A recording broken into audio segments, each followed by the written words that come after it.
নমস্কার বন্ধুরা, মিতা কিচেনে আপনাদের সবাইকে স্বাগত।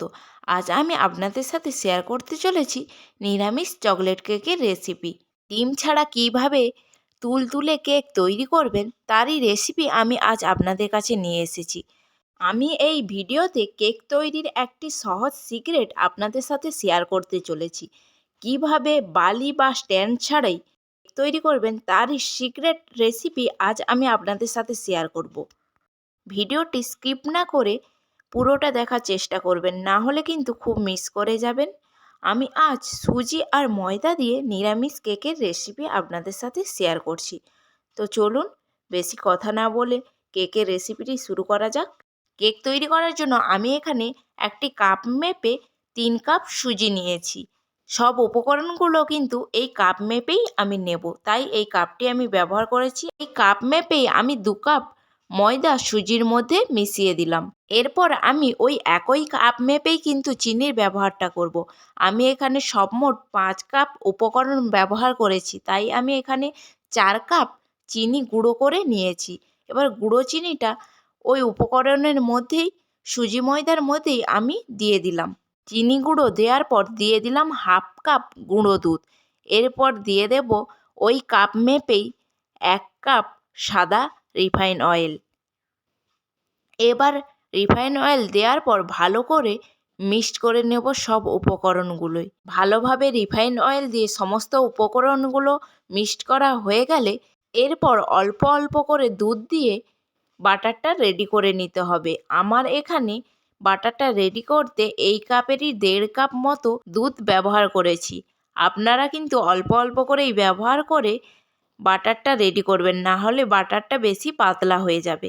এরপর এই বাটারটার মধ্যে দিয়ে দিলাম 1 চামচ বেকিং পাউডার। বেকিং পাউডারটা দেওয়ার পর ভালো করে মিক্সড করে নিতে হবে।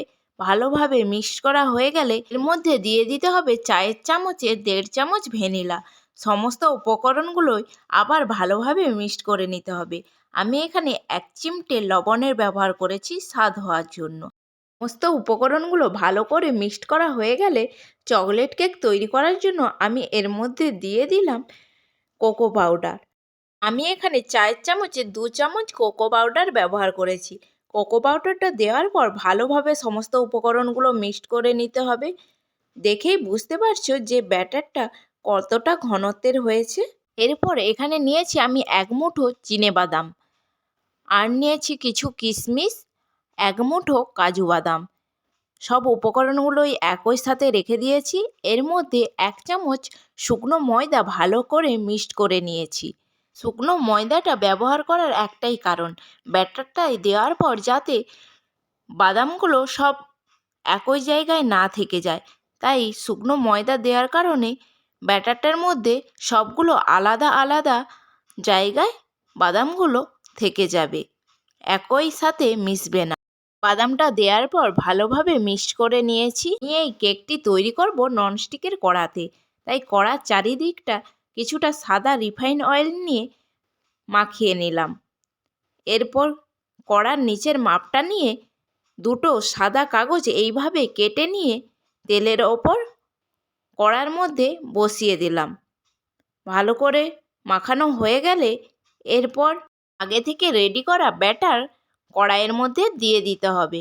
সমস্ত ব্যাটারটা কড়াইয়ের মধ্যে দেওয়া হয়ে গেলে কেকটাকে সাজানোর জন্য কিছু কাজু আর কিশমিশ দিয়ে এইভাবে কেক আমি সাজিয়ে নিলাম। সাজানো হয়ে গেলে গ্যাসের ফ্লেম একদম লো ফ্লেমে রেখে ঢাকনা চাপা দিয়ে রেখে দিতে হবে। আমার কেকটি হতে টাইম লেগেছিল 45 মিনিট। কেক বসানোর 30 মিনিট পর আমি একবার খুলে ট্রাই করে দেখেছিলাম, তারপরও আমার টাইম লেগেছে আরও 15 মিনিট। তো দেখুন আমার সম্পূর্ণ কেকটা কিন্তু হয়ে গিয়েছে। কিভাবে কেকটা হয়েছে তা বুঝবো কী করে, তাই আমি একটা ছুরি নিয়ে এইভাবে গেঁথে দেখে নিলাম। দেখুন আমার ছুরির গায়ে কিন্তু একটুকুনো কেকের অংশ লেগেনি, তার মানে আমার পুরো পারফেক্ট কেকটা রেডি হয়ে গিয়েছে। কেকটা দেখুন কত সুন্দর হয়েছে। কেকটা কিন্তু কোনো সাইড দিয়েই পুড়ে যায়নি, সমস্ত অংশটাই কিন্তু ভালোভাবে হয়ে গিয়েছে। একটুকুনো পোড়ার কালো দাগ কিন্তু এই কেকের মধ্যে নেই। অবশ্যই এই কেকের রেসিপিটি বাড়িতে একবার ট্রাই করে দেখবেন।